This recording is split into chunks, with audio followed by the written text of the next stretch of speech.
Bienvenidos a Disrupt Everything, podcast series by Isra Garcia.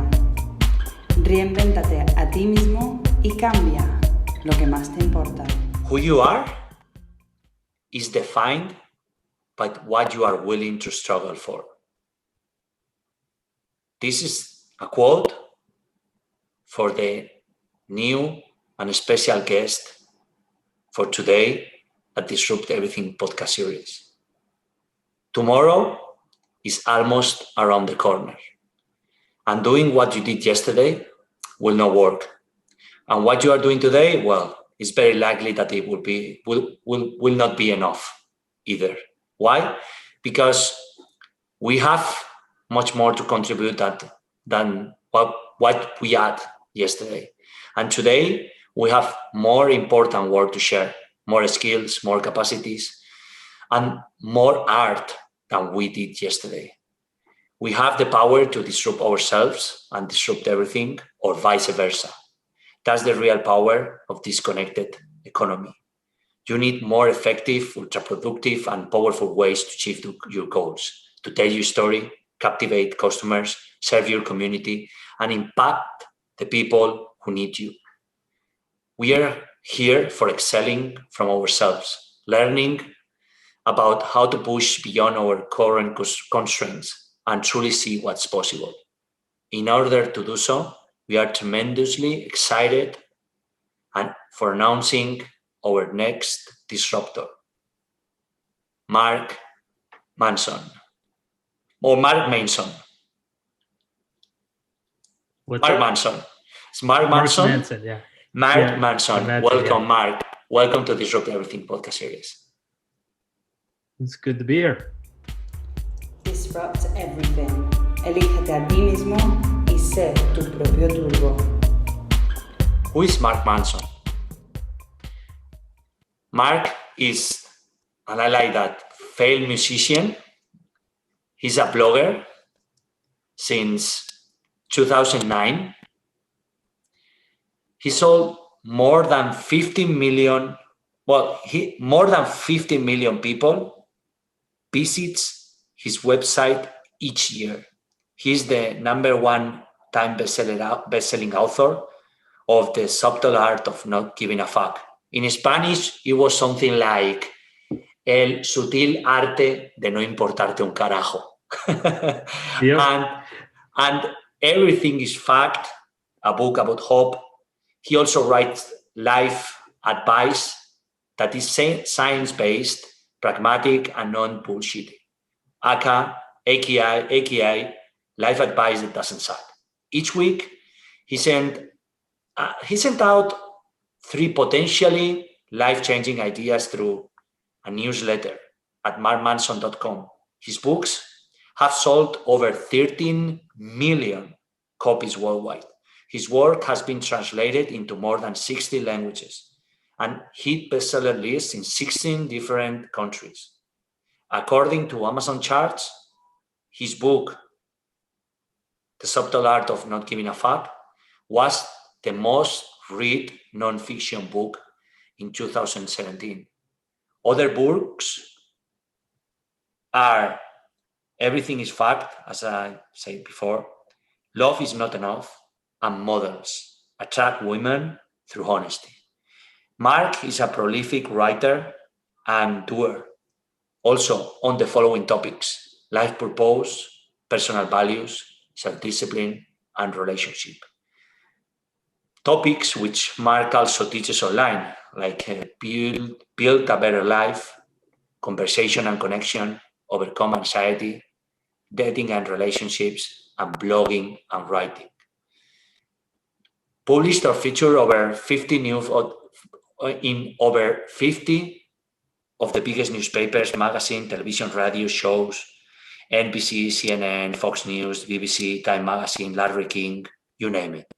Men's Health called him unerringly well-read, and the Sunday Times described his writing as the local drunk who spent too much time in the philosophy section on the bookstore.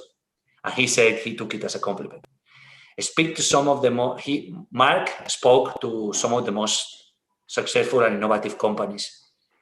Google, Microsoft, Blackstone, Stock Exchange, Xero, LinkedIn, and delivered lectures about happiness at the University of Southern California and University of Vienna, and entrepreneurship at the University of Utah and the Macomb School of Business and the University of Texas in Austin.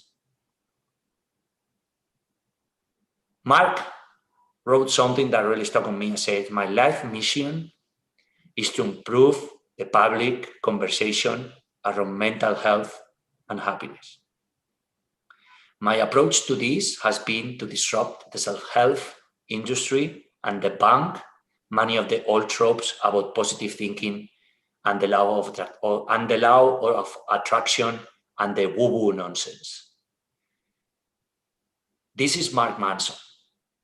This is our next disruptor. A man who doesn't give a shit about the common boundaries. A man who has disrupted the life advice and created life advice that doesn't suck. Welcome to Mark Manson.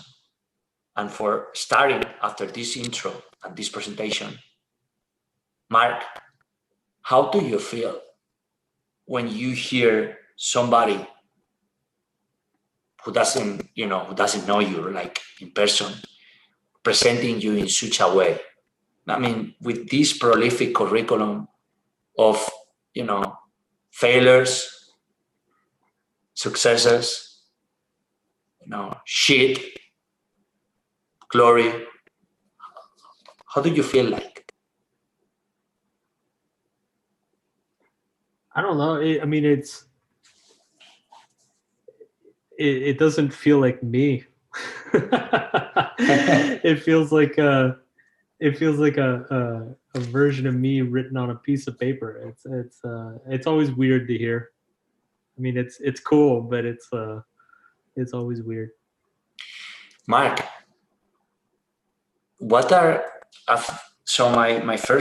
second question is, after all this life you've lived, if you were about to put your life in a timeline and highlight the biggest milestones of your life, whether professional or personal,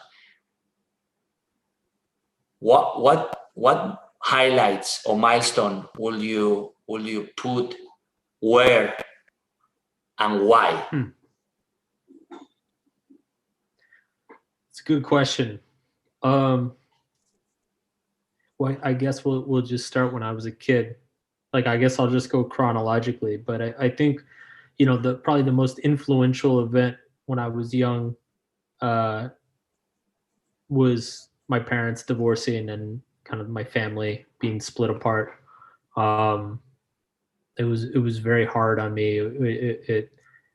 I think it forced me to become very independent and self-sufficient at a young age.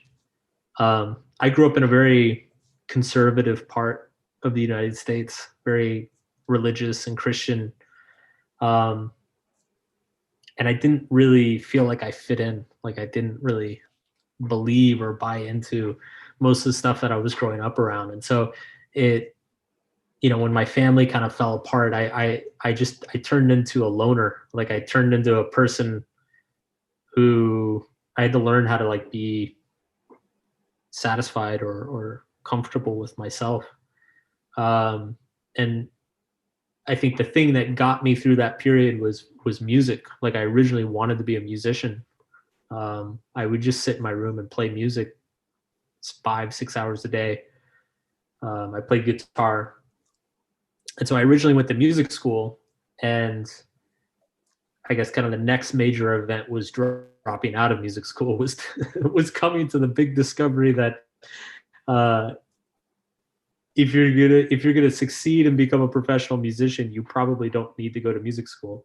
I think that's probably true about most of the arts in general. It's like, if you have the talent and the work ethic to succeed as a writer or as an actor or as an artist,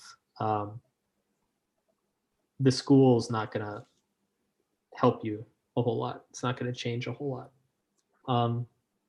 So I dropped out of music school and I moved to Boston and went to school there and studied international business.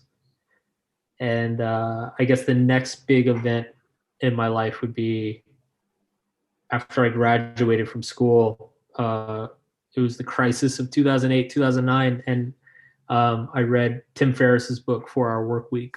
And I read that you could start a website and make some money and go live in Argentina and like go to Thailand and all these things. And so in my 24-year-old mind, I was like, this is perfect. This is exactly what I always wanted. So I started building websites, and it took about 2 years of working like 16 hours a day. But I eventually did go to Argentina. I lived in Buenos Aires in 2010. And then traveled around the world for about 6 or 7 years. At a certain point, I started to realize that the only thing I was really good at was blogging and writing. And so around 2012, I shut down a lot of my websites and just focused full time on trying to be a blogger and a writer. And that kind of led me here today.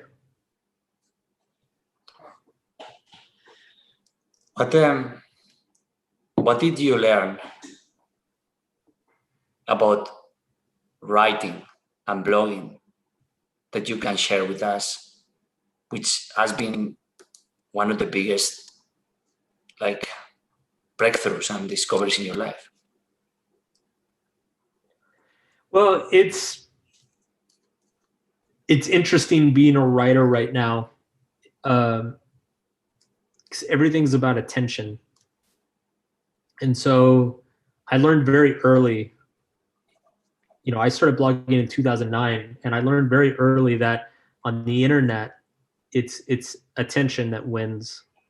I think when I was a kid back in the 20th century, it was more about information. It was more about authority or credibility. It's like people wanted to hear from the president, or they wanted to hear from the CEO of a company. And today they want to hear from whoever gets them, like is able to grab their attention. Like if you can grab people's attention, you win.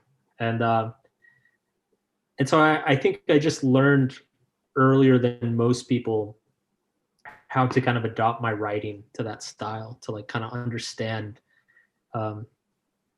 the attention economy and how to use shock value and controversy in ways that were useful, how to be contrarian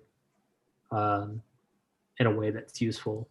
And I think those are things that the culture now is understanding, but back then it wasn't understood. And what did you learn when you were writing The Subtle Art of Not Giving a Fuck? And what you can extract after the big impact it has had in millions of people and organizations? Well, it's funny because, when I was writing it, I very much wanted to write it as kind of the anti-self-help book. The self-help industry for about 100 years, it was always very focused on positive thinking, believe in yourself, believe, whatever you want to have in life, if you believe it, you can achieve it. And I just thought a lot of that was kind of bullshit. And so I decided that I wanted to write a book that challenged that challenged people to be more aware and accepting of their negative emotions, to question a lot of the goals that they have or the things that they choose to care about, to question a lot of the narratives that they grew up with in terms about, what is success or what is happiness. It never occurred to me that it would be as successful as it is. To me, it was just a much needed message in an industry that I thought was very stagnant and unhelpful to people. When it did become hugely popular, I mean, obviously it was amazing. Like it's great. I mean, everybody loves success. But it's been interesting in the years since it's come out, to see that I feel like a lot of it's been interesting to see that the message that I think 5 years ago was so new and different is now becoming kind of the standard message. A lot of the ideas in subtle art that were new and unique at the time I see them being shared and written and talked about by a lot of other authors and journalists and things like that. So it's kind of becoming like the new mainstream idea. What ideas do you think that are transcended silos? What are the ones who are, like they were so like disruptive at that time and now are like being the common standard, as you were saying? I think that this idea of pain being necessary and important I see that as the main one. When I look at some of the other authors that have had huge successful books in the last few years, like Jordan Peterson and James Clear, like they also have books based around that idea that, it's pain is important, pain, like suffering is normal. It's something that we should be comfortable talking about, comfortable thinking about. And I think the reason it's becoming mainstream is just because I think with the internet, it's just impossible to ignore. I think before the internet, it was kind of easy to lie to yourself and say like, oh, the world is great, everybody's happy, everything's great, and you weren't. Everybody was watching the same 5 TV shows, so it was easy to convince yourself that was true. But with the internet, like you can't convince yourself that's true anymore. So I think people are being more honest about that, and they're looking for authors and thought leaders who are honest about that as well. Mark, what artists or what writers do you inspire you? I'm very inspired by like heavy rock music. Wow.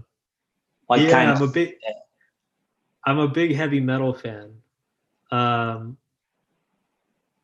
like one of my favorite musicians ever or groups ever is 9 Inch Nails. Or I was a big Marilyn Manson fan when I was young. I think I see kind of my project in writing, this confronting people with their own pain and fears and trying to get them to be honest about that. I think that's what heavy rock music was trying to do, 20, 30 years ago. It's kind of the exact same thing. It's just a different medium. Really interesting. Is maybe the reason because a lot of people doesn't like heavy metal, right? It confronts you with your pain. I mean, yeah. Yeah. Mark, what's the best we can do to improve ourselves? If self-improvement is such a thing, of course. I think the most important thing you can do is ask yourself, what are you willing to struggle for? Because it's people, it's very easy to ask yourself what pleasure you want in life. Like we all kind of want the same pleasure. We all want to be popular and we want to be loved and we want to have fun and we want to be successful. We want to make money. Everybody wants those things. I think the thing that actually defines who we are and determines how far we get is what are we willing to struggle for? What are we willing to suffer for? And one argument that I make in my books is that, suffering it's just an inherent part of life. Like there's no such thing as a life without struggle or suffering. And so if we're kind of doomed to struggle no matter what we do, then we might as well choose things that we feel that we're happy to be struggling about, if that makes sense. It does. I was that, by the way, that's the t-shirt. I was almost 1 month working and living and training with Shaolin monks in Shaolin Temple, Europe, and they say that pain is a fact, suffering is optional.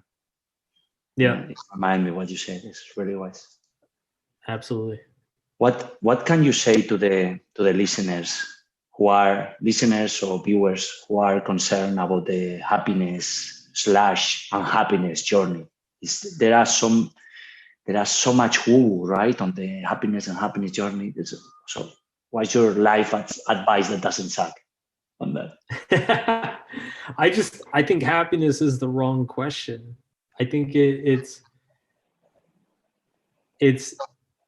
because the things that make you happy are things outside of yourself. Like you have to find something more important than happiness to be happy. It's very paradoxical, like if you're constantly worried about how you're feeling, then you're always going to feel bad. It's only when you find something that's more important than how you feel that you actually begin to feel good. And so it comes back to this question of sacrifice. Like, what are you willing to sacrifice for? What are you willing to struggle for? Once you find those things, then the happiness just happens on its own. You don't even have to try. And what do you think is most important than happiness? For me personally, I mean, I think relationships, I think are treating people well, having integrity is more important than happiness.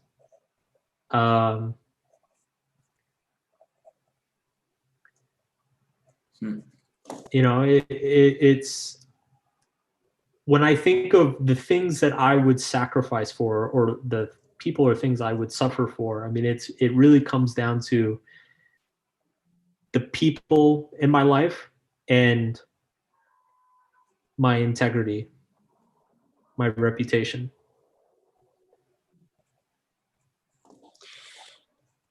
And if so, if you're willing to surrender, if you're willing to sacrifice, it means we need to surrender, right? How to learn to surrender to the experience of whatever it comes, because it's coming. So how to learn that? Well, I think it's I mean, there are a number of ways you can kind of train yourself to accept the experiences while they happen. Meditation's one way to do it. A lot of different types of therapy kind of help you process emotions as they're happening. But my and some people say this is pessimistic, but I think it's just practical. Like whatever happens in my life, like any problem that happens in my life, I'm never surprised by it, because everything has problems. Like everything in life has a problem that comes along with it. So even if I'm achieving my goals and my dreams, like there's going to be problems with that. That's going to cause problems. I think it's when you recognize that every problem in your life is in a way chosen by you, they lose power over you. You don't feel helpless. Can you elaborate more on why it's chosen by you? Because, so for instance, like I'll just use kind of a silly example, but like my wife and I, we bought a house last year, and it was a big moment in our lives. We were very happy, very proud. Mm-hmm. And sure enough, there's all sorts of problems that come with owning a house, especially in New York City. And it's very easy to get upset and angry and blame this contractor or that person or this landlord. And I make a point to stop and remind myself of like, I chose this. This is part of like when you dream about owning a house, you're only dreaming about the good parts. You're not dreaming about the bad parts. But it's like it's one package. You get everything. You don't get to just take the good part. And so I just remind myself, I'm like, I chose this. Like, this is the life I chose. Maybe I didn't think about it when I chose it, but I did choose it. It's the same with relation. If my wife and I, we have a big fight and she drives me crazy. I chose her. Like, I chose this relationship. I chose this fight. This is part of what I chose. And so for me, it's hard to admit that, but once you admit that, I think it just empowers you. Really, really enlightening this part. Why everything is fact, and how can we fact and fact it? Can we? Everything is. So this actually connects very well with what we were talking about. Everything is always fucked, and like that. My argument is that it's always going to be fucked, because there's always, like, ultimately the perception that there are problems is just an inherent part of the human mind. Human mind is never satisfied. It can never be satisfied. No matter how good things are, no matter how perfect things are, the human mind will find or create problems to be upset about. And so it's easy, I mean, especially here in the United States the last few years, people had this sense that like just everything is fucked with the world. Like everything's falling apart. And one of the reasons I wrote that book was to kind of point out that people have always felt that. Like there's never been a point in history where people didn't feel that way about the world. And in fact, if you look through history, things were so much worse throughout most of history. It's like actually now is one of the best times ever to be alive. And so I guess my point is just that the world is the world. Like it's always going to be evolving and changing and growing. But it's our perception that everything is going wrong is actually what creates that process. It's like we look at the world, we say, oh my God, everything's fucked. We need to do something. And it's that process of doing something that actually makes the world better. And so as easy as it is to get upset with the world and upset with how, I don't know, the country is, or the government is, or the economy or whatever, it's that is part of that process. And it's that feeling that it's fucked that gets us to participate in the resolution or the growth. And inside of this big mess or big fact, there is something like really lights and really stands out, which is love. Yeah. What was the reason that you recorded? Because if I recall, it's an audiobook that you recorded. Yeah. Love is not enough. And what this teach you? So I did an audiobook for Audible called Love Is Not Enough. And it was interesting. Audible originally approached me after Subtle Art, and they wanted me to do an audiobook of me coaching people. So they wanted to bring people into the studio, have them talk to me for a while, and have me give them advice. And I wanted to do one thing that's kind of cool about the project that I felt was important is, I told them, I said, look, I don't like this idea that people just sit down, I talk to them for 45 minutes and then their life is fixed. Their problem is solved. Like life doesn't work that way. Problems take, especially emotional problems, personal problems, like they take a long time to solve. And so I suggested, I say, why don't we take these people and have me record me talking to them, say once a month over 6 months. That way we can see the progress as it happens. So we started to do that, and we ended up with all of this, tons and tons of recording, like 40, 50 hours of recordings. And so the next question was like, how do we cut this down or like find like a topic? And as you would expect, the most interesting stories were the relationship problems. You know, it's the people who came in with the relationship problems had the most drama, had the most excitement. You know, it's like people, you know, some marriages falling apart and husbands having an affair, and, you know, how do I get over this person? Stuff like that. Like it's juicier content for people to listen to. And so we ended up going with that and building a product out of that, because it's, I mean, my opinion with most, you know, there are billions and billions of different people in the world, but most individual life problems, they're basically the same everywhere you go. People pretty much have like the same 6 or 8 problems across the world. And it's true when you look at relationships as well. It's, you know, it's either trust problems, commitment problems, or some sort of codependency or neediness. You know, it's like they all kind of fall into the same bucket. So what we did is we took multiple people's stories, and I just kind of showed how they all, even though they're very different people with different issues on the surface, emotionally they all pretty much had the same problems. And what was the biggest takeaway of this love is not enough? Well, I think the biggest one is love is not enough. But it's, you know, love is very similar to happiness, and I talk about it on the audiobook, that the best way, the only way your love can be healthy in life is if you have something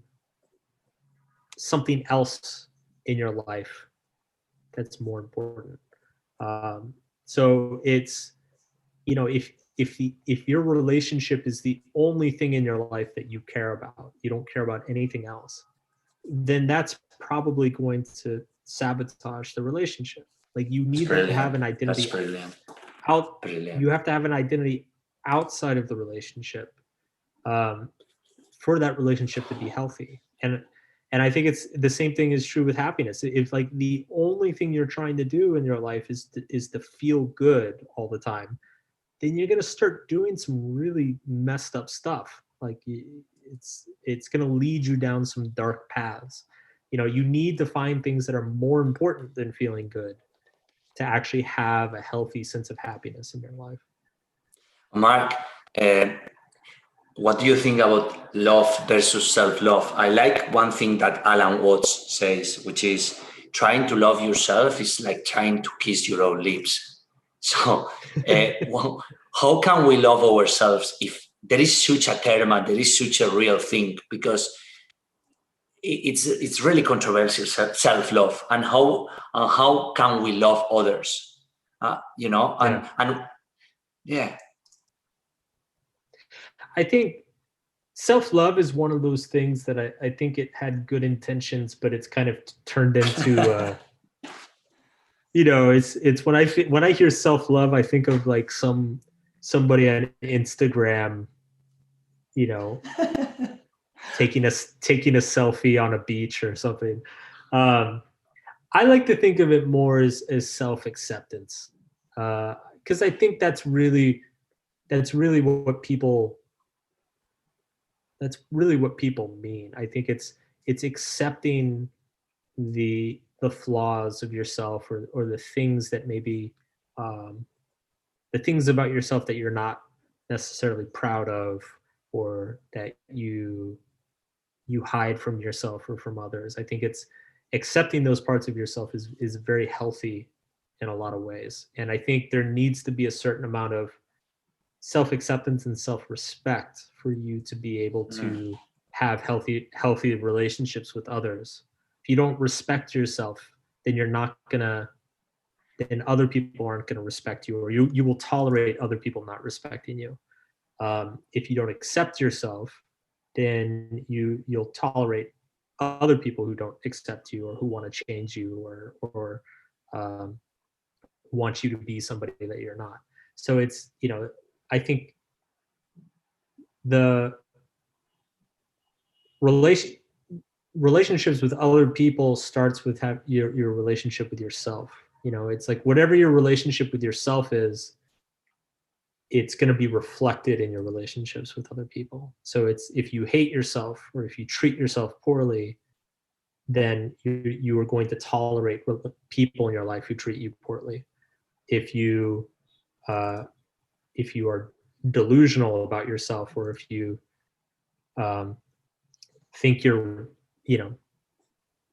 have a lot of ego, then you're going to tolerate people who maybe manipulate you or try to put you on a pedestal. It's whatever that dynamic is within yourself is going to be the dynamic with others. And where do you put, or where do you place the important task of receiving love and not hiding from it by giving it? Because we used to give so much love, and we are so good at giving love that we forget to receive. What do you think about this? Well, I think it's interesting because I think and I actually talk about this in Love Is Not Enough. There are two types of people in the world. There are people who are very good at giving, but they're bad at receiving. And there are people who are very good at receiving and bad at giving. And these two types of people usually end up together because it's the only relationship that works for them. The key is to learn how to get good at giving love and receiving love at the same time.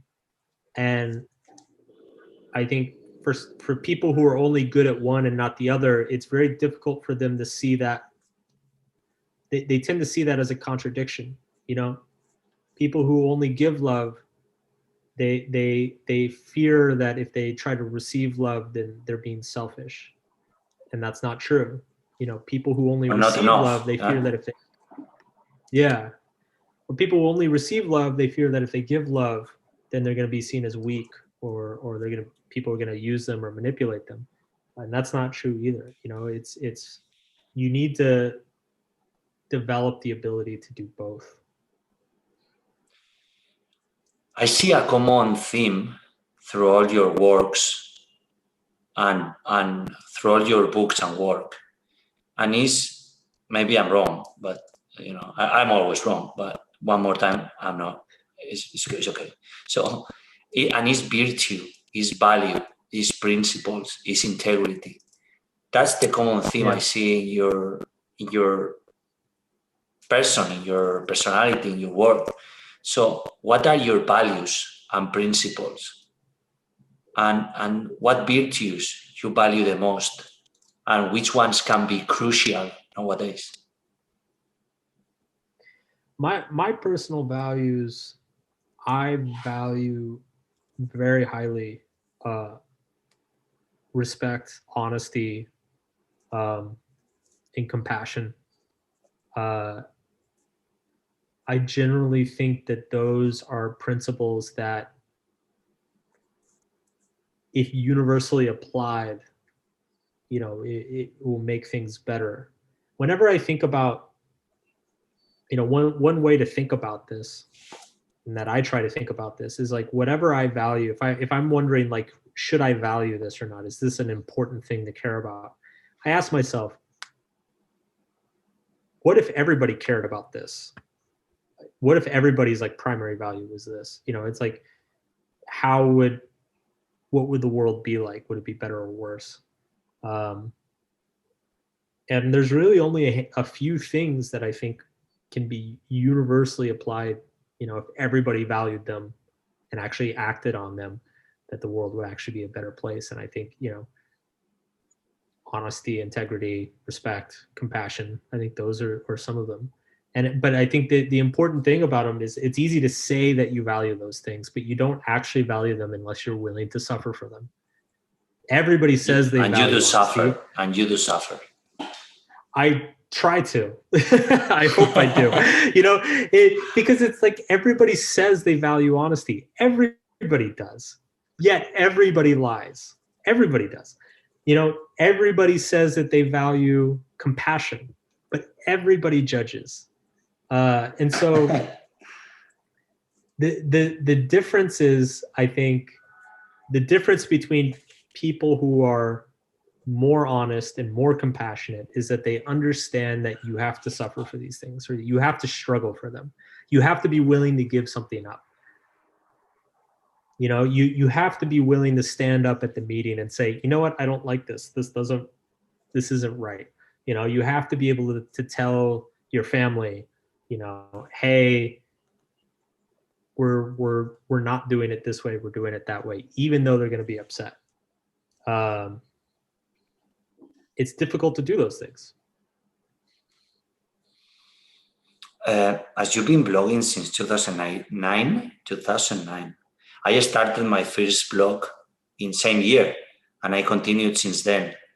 So first of all, congratulations, because I know how hard is keeping up with a blog. Yeah. And not so many people know that. When at the beginning, when even at the beginning, your mom doesn't know that you have a blog, right? So what's your blogging strategy in 2020, and how someone can effectively still use a blog? These days, I think, when I started blogging, blogs were a great way to build an audience, to accumulate an audience. I don't think that's true anymore. I think it's the major publications, the news publications have gotten too good. It's very crowded now. And so now I see the blog more as kind of maintaining my audience, keeping that relationship alive and going. And I'm using other channels for building the audience. So for me, the blog is really just about, building the brand, keeping that relationship going, keeping my readers happy, people who have read me for 1 year, 2 years, 3 years, keeping them happy. Because it's much harder now than it used to be, in my opinion. That might be different. I do know, so I'm familiar with Brazil. It might be true in other parts of Latin America, but, Brazil, I find, is generally about 5 years, 6 years behind the US in terms of, kind of where the markets are in their evolution. So I think, maybe in parts of Latin America, you can still build a large audience through blogging. But I think every year it's getting more difficult. And I think at some point, people will have to kind of look to other channels like YouTube, podcasting, things like that to build their audience. Yeah, it's like a customer service channel, right? Or like you provide value to your customers. Yeah. It's kind of it's like a cocktail party. It's just there in the background, just keeps going. So true. Can you dissect how you write a book that makes a big impact like the ones you just have written? I can tell you how I went about it. I don't know if the way I did it is how everybody should, but I will say, if I was to kind of look at what are things that I do that maybe other people don't do when writing a book, I think the first one is I think I'm willing to throw out ideas if I don't think they're working. So for each of my books that I've done, I actually started, like every book that's come out, has been like the third or fourth idea that I tried. Most book ideas I have, I start writing it, I get to chapter 2 or 3, I'm like, wow, this is really bad, and I stop, I put it away, I come up with another idea. I think the willingness to do that is different than most authors, maybe. The other thing I do is I actually think a lot before I start writing. What is the central message? I don't plan the marketing before the book's written, but I think about the marketing before the book's written, because I understand that some messages in some books are going to be much more easily marketable than others. So it's just kind of understanding, like, who am I writing for and what's the purpose of the writing? Like, how am I positioning the message? How is the message going to be impactful for people? I sit down, for each book title, I come up with probably 40 or 50 titles, and I spend a lot of time working on the titles. I think that's also important. It's one of those things where, like, authors will spend 2 or 3 years writing a book, and then they spend like a day on the title and the cover. And I think that's insane. Like, it's like, say what you want, but titles and covers matter a lot, and you need to be willing to spend a lot of time on them. Mark, what would you like to write next and why? Oh man. My problem is I have more book ideas than I do time. That's just to say. It's true. It's true. I mean, speaking of which, I actually have an idea for a book about time, which I would love to write one day. We'll see if it happens. I'd like to write a novel one day. I don't know if anybody would read it, but I think it's one of those, like, I want to do it for me. I want to do it just to experience doing it.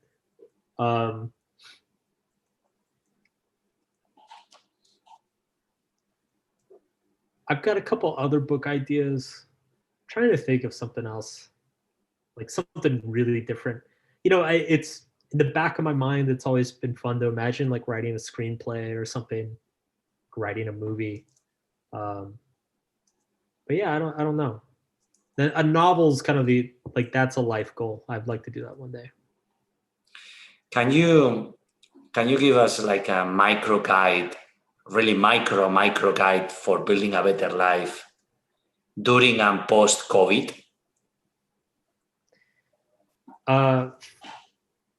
So for post COVID, so I've got this process on my website. It's a course called a Build a Better Life course, and basically what the course does is it just walks people through step by step. I think there's 7 steps.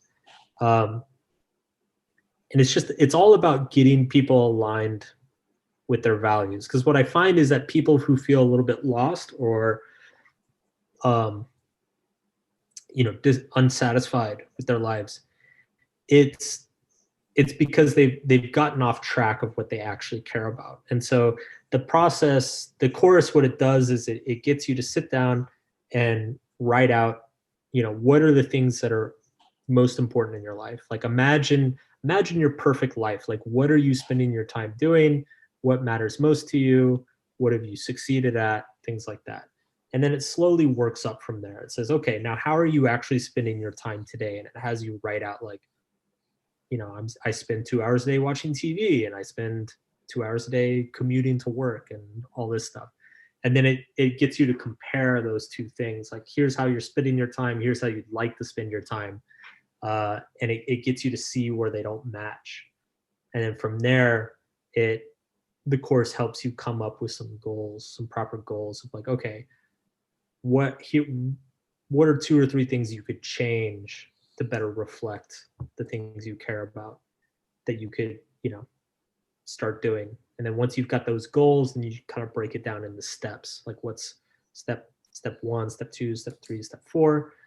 And then obviously the end of the course is you go do step 1. I'll make sure I share the course on the podcast show notes. Yeah. And Okay. thank you for the recommendation.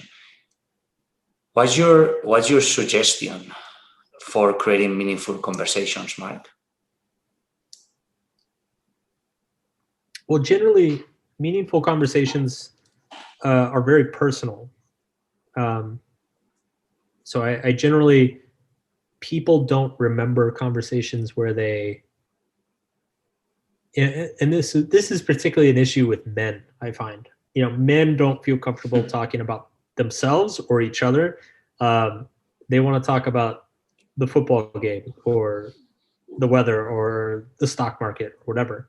And that's fine a little bit, but it's like if you actually want to be friends with somebody and like have like a friendship with them or a relationship with them, you have to be able to talk about personal subjects, things like family, personal interests, goals, dreams, personal failures,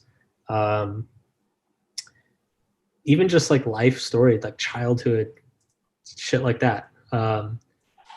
It's that's what actually feels meaningful to people. Mark, I'll be thrilled if you can share what are your essential insights about dating and relationships, and how did you learn those lessons? I learned the hard way. I learned because I fell down the stairs and hit every step on the way down.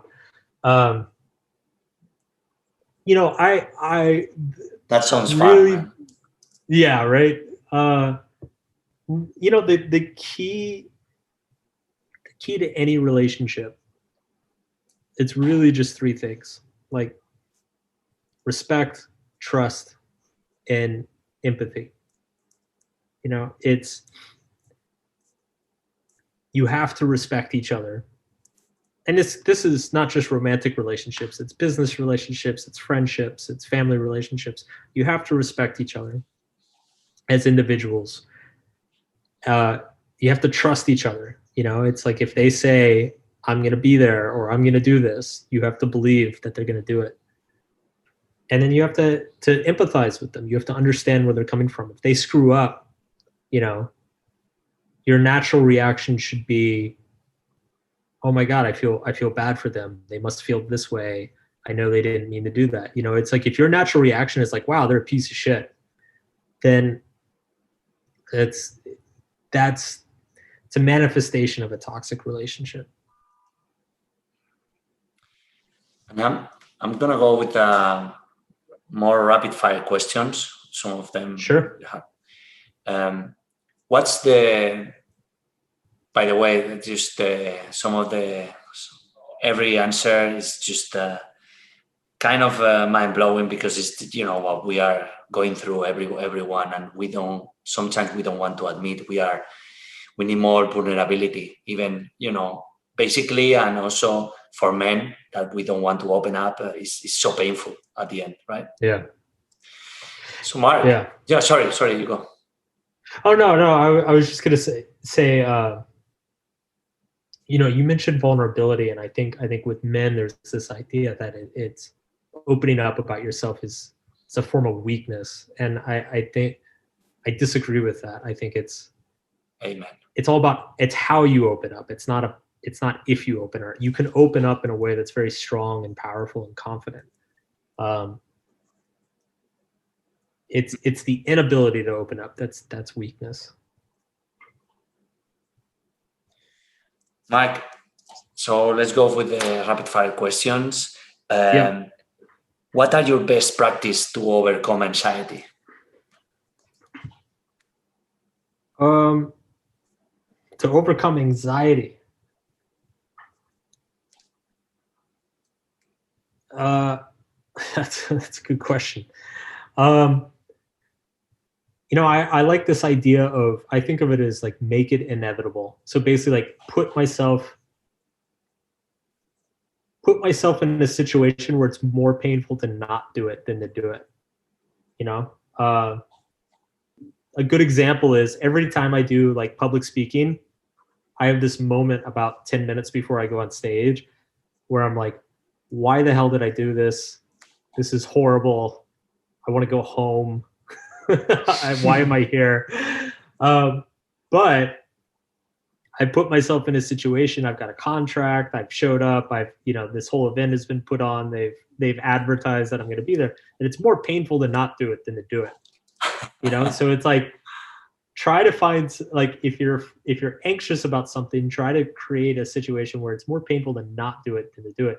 One of my author buddies and I, one thing we do when we're procrastinating writing because we're really anxious about it, is we actually put a bet, which is like, if the other person doesn't write like 5,000 words, which is like 20 pages. If the other person doesn't write 20 pages in the next week, you have to give the other guy like $500 or something.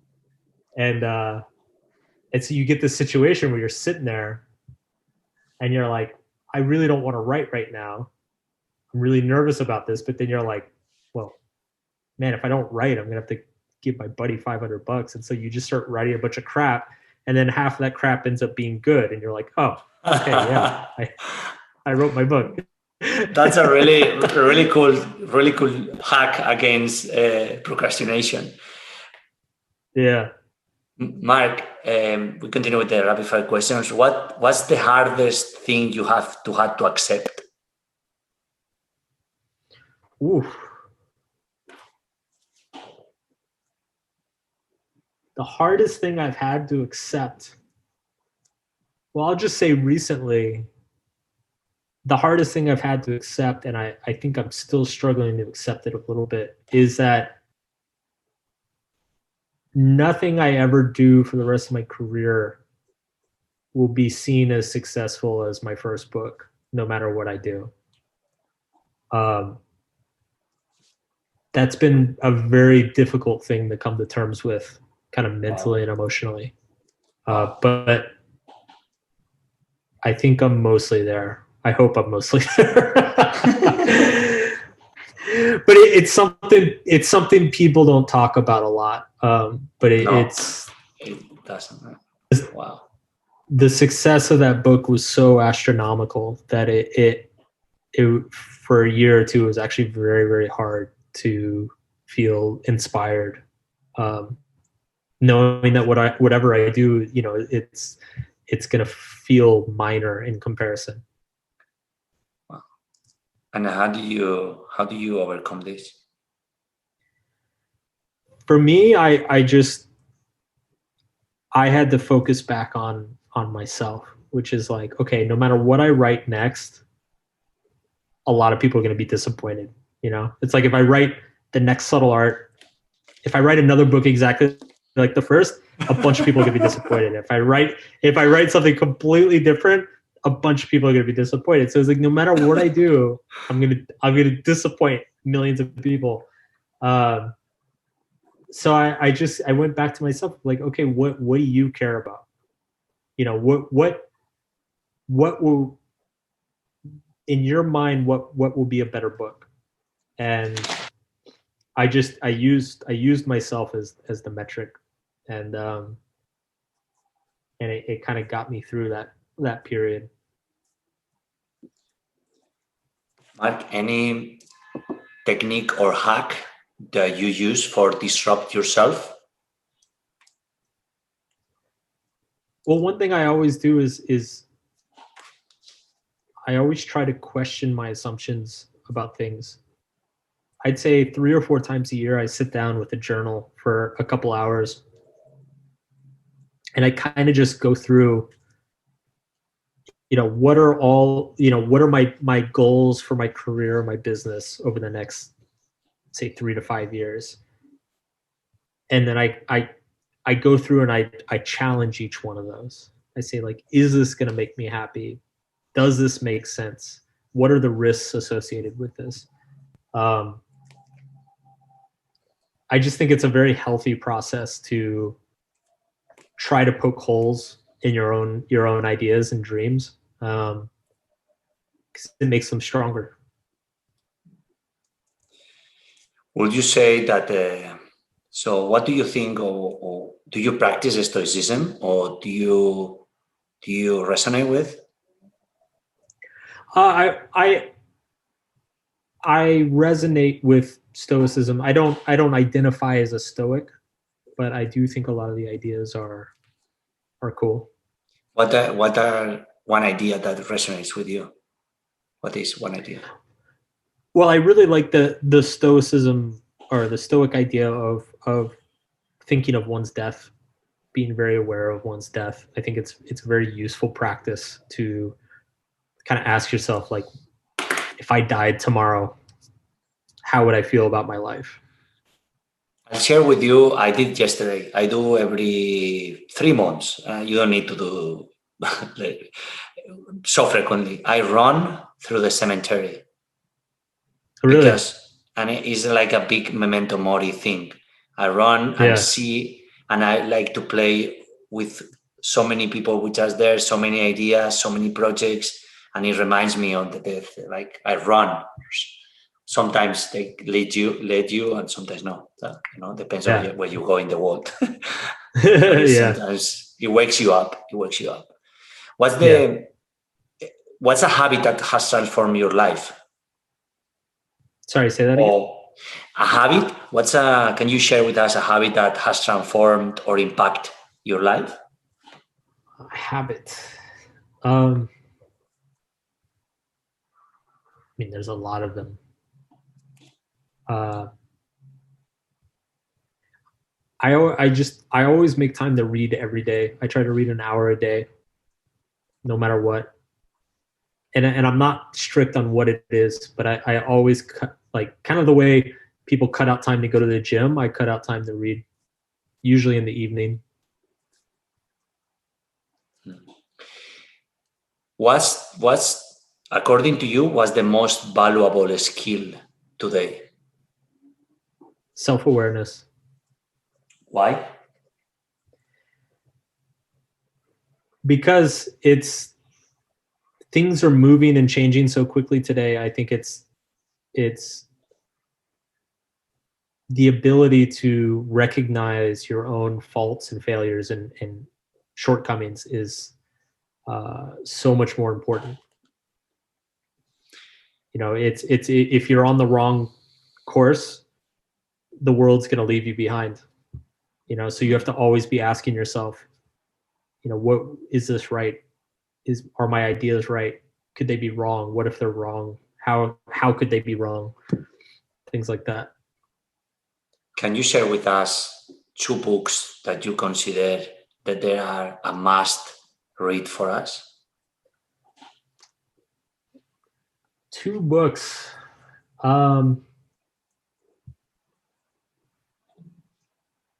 So one of this is related to Memento Mori. So one of my favorite books ever is called The Denial of Death by Ernest Becker.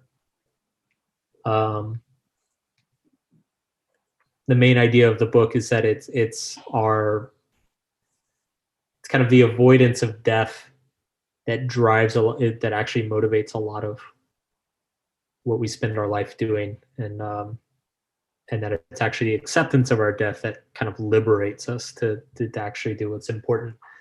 And the second one, I'm a big fan. A book I recommend often on the topic of happiness is called Stumbling on Happiness by Daniel Gilbert. He's a researcher from Harvard, and it's a really enjoyable book that shows that the research on happiness kind of just proves that, like, we have no idea what's actually going to make us happy. I will put them both in the show notes. Thank you. What's the quote that has impacted you the most, or the quote that you resonate with nowadays? I have a lot of favorites, but I'd say, well, one of my favorites is from David Foster Wallace. He said, "You will stop worrying so much what people think about you when you realize how seldom they do." Wow. What other blogs do you read that provide value and utility to you and your work? I'm a big fan of Wait But Why from Tim Urban. I'm friends with James Clear. He's got a really great blog about habits and productivity. Shane Parrish at Farnham Street is great. I'm sure I'm forgetting some others. If you had to experiment with you, your life or work, what experiment would you like to go through?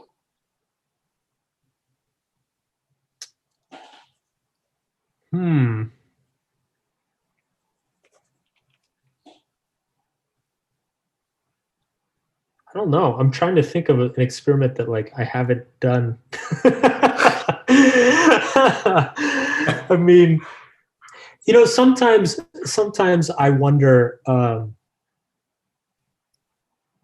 Sometimes I wonder if I mean I love being a writer and I love having an online business, but sometimes I wonder, you know, if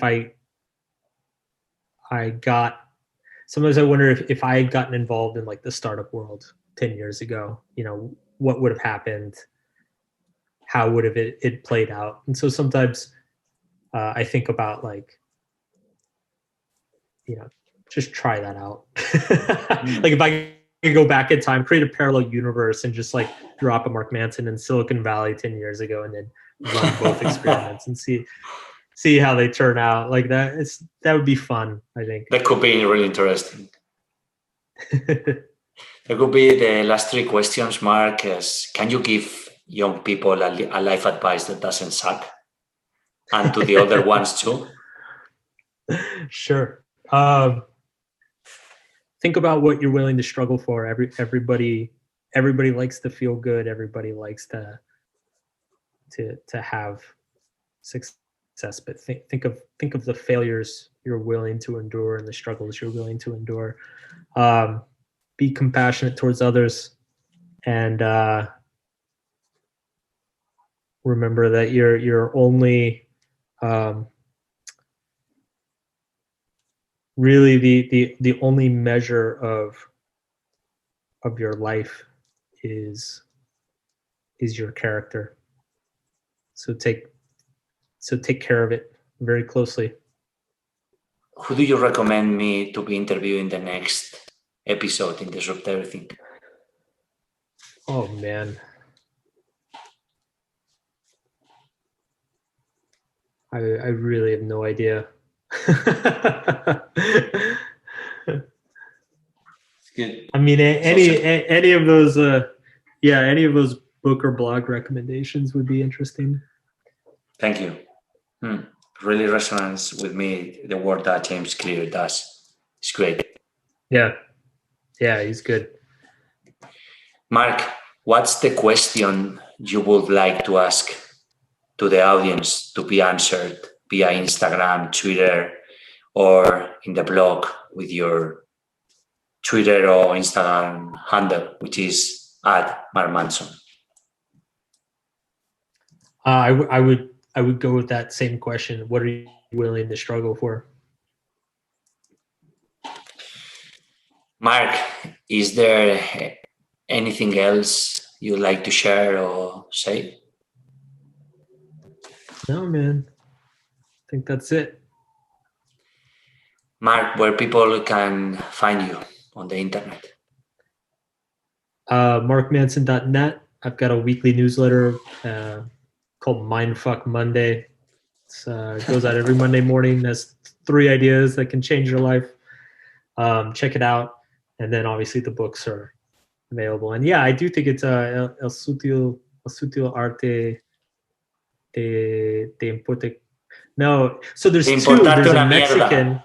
Yeah, te importa un carajo. Is in Mexican. Yeah. Importarte una mierda is in Spanish. Yeah. So yeah, you can get it in either version, and then check it out. And then I think it's todo está podido. This is Mark Manson. This is Mark Manson, a game changer, a modern insurgent, a disruptor, a virtuous man. Thanks, Mark. Thank you for your time, and thank you for your virtue and your wisdom and your knowledge and sharing with us. Absolutely. Thanks for having me. That's the real power of disruption that relies on helping you to see what's possible and how to achieve it. The connection between people is what creates the long-lasting change.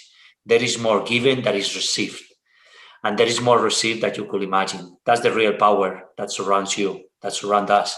We will take the impact we all can make, and we will take it to the limit and then multiply by 10. If you're ready to carry out your most essential work, we are ready for you. This is Disrupt Everything podcast series. Consider subscribing, downloading the next episode, this one. Leave a review in your favorite platform. Comment on the page. Join us. And remember that if you don't disrupt yourself and everything, you'll be disrupted. Thank you, and the journey continues.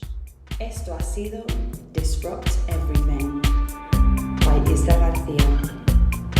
Encuentra el riesgo antes de que el riesgo te encuentre a ti.